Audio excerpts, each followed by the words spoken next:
মাটিতে রাখবো, আবার এখান থেকে উঠাবো। এই তথ্যটা খেয়াল করবেন, তাফসীরের সাথে আয়াতের কেমন মিল পাওয়া যায়।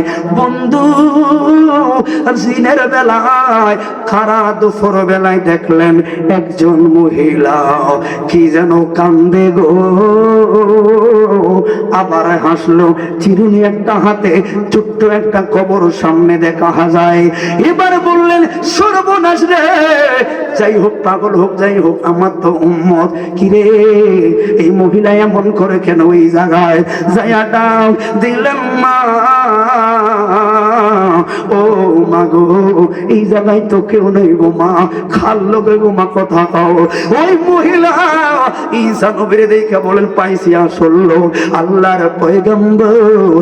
আমার আল্লাহ না আপনারে ওই ক্ষমতা দিল মরা মানুষ জীবিত করার। ঈসা নবী বলল মা গো, এটাই আল্লাহ পাকের দয়া।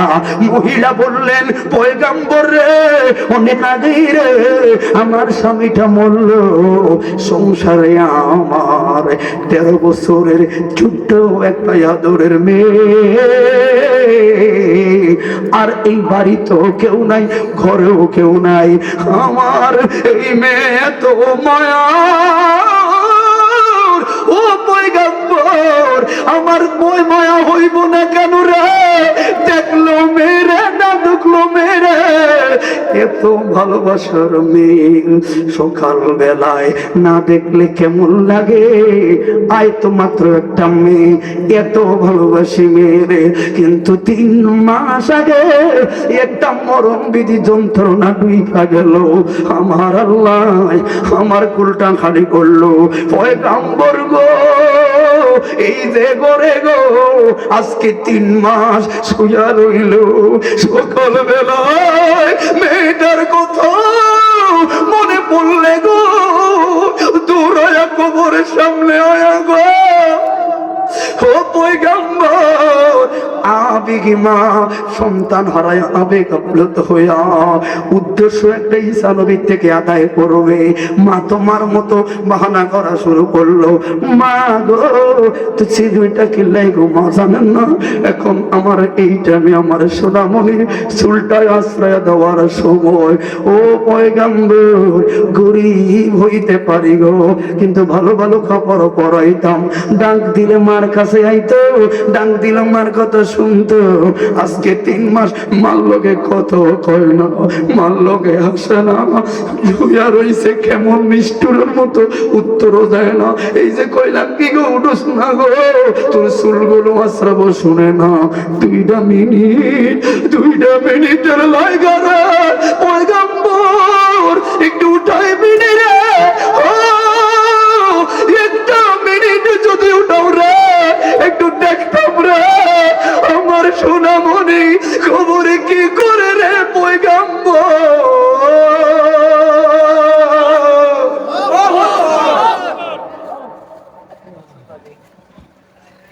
হাইরে আমি মরলে তো আমার বাপ মায় মনে আফসোস করবো রে। বুঝবো কতটা গুছাইয়া দেই এবার। ঈসা নবী বারবার মহিলাটা বললেন হুজুর একটা মিনিট হলে একটু উঠান দেখি না আমার মেয়েটা কি বলে। হুজুর ও ঈসা নবী, মহিলাটার আঁকতে মেয়ে দেখে মায়া হলেন, কবরের সামনে যায় বললেন কুম্বি ইজনিল্লাহ,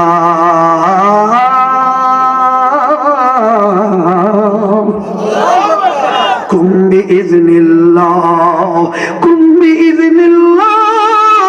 যেই মাত্র 3 নাম্বার ধ্বনিটা উচ্চারণ শেষ হতে না হতে গো 2 দিকে খবরটা ফাইরা লাভ দিয়া 13 বছর একটা মেয়ে উইঠা লম্বা সুরে একটা সালাম দিয়া দিছে, আসসালামু আলাইকুম ইয়া ঈসা রুহুল্লাহ।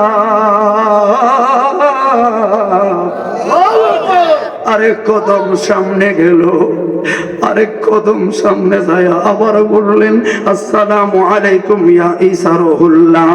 ওরে 3 নাম্বার সালাম রে দিতে যাইতে না যাইতে এবার মা কয় কি গো, এ তোর মা এইদিকে চাসমা, একটু মার দিকে যা, এইদিকে মা, ওই দিকে তো নবী, এইদিকে মাই গো আমি না তোর মা, মার দিকে আয়। সেই মাত্র মার দিকে চেহারাটা ফিরাইল, মেয়েটা শব্দ করার আগে বড় মহিলা বললেন কি গো মা, চুল নিরাইলাম আশ্রাইতাম কালো চুল রে মা, 3 মাস আগে রে তোরে যখন কবর দিছি রে মা, তোর ছিল 13 বছরের মেয়ে, কালো কালো কালো চুল, কিন্তু রে মা 3 মাস পরে এখন উঠতে নাই উঠতে দেখি তোমার চুল, তোমার চুলগুলো হলো সাদা সাদা।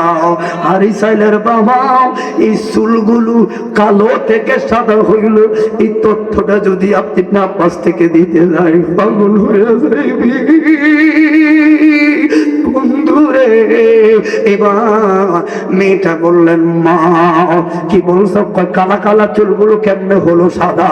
মেয়ে তো এই দিকে কথা নাই, বললেন মা জানানি প্রত্যেকটা মার উদ্দেশ্য থাকে প্রত্যক্ষ ভাবে পরোক্ষ ভাবে সন্তানের কল্যাণ। কোন মাই চায় না খারাপ হইল সন্তানের ক্ষতি রে, আর বরং সংসারে 4টা-5টা সন্তান হলে যেটা ল্যাংলা কানা হয় ওটার দিকে মার টান থেকে বেশি, আরো ওটার দিকে টান থেকে বেশি। সন্তানের জন্য দেওয়ানা গো, কিন্তু আমার বেলায় এমন উল্টা কিলাই হইল মা,